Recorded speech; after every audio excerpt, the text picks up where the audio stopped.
Hey you, and welcome to this video where I will help you out how to add your bank account in Wise. And if you want to do that, it's quite simple, and I will show you in a simple way the steps that you need to do. So first of all, we go right here to Wise. And then we go to my profile and then we click on that.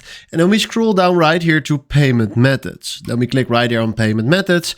And then you can select right here saved bank cards, or we can click right here connected bank accounts. So we select right here connected bank accounts. So we click right there on that. And then we do right here connect your bank account. And then right here you will see the countries that Wise is supporting. So if you're from the United States, Singapore, United Kingdom, Canada, or Israel, you can do this on this way. So we do right here, United States. Then right now we click here on connect bank account, and then he will send us right here to the page. Then you can fill in your phone number if you want to do that. But if you don't want to do that, you can click right here on continue without phone number. Then right now we need to search right here for our institution. So we select right here Bank of America, for example.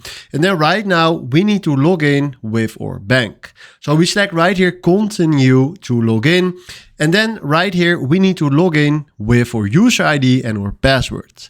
Then after that, you will follow the steps that he will ask you to do. And then after that, you verified your bank account and then you add your bank account to your Wise account. I am not from the countries that you saw, so for me it's not possible, but this is the way how you can add your bank account right here in Wise. So hopefully this was exactly the video I was looking for. Thanks for watching and have a wonderful day. Ciao.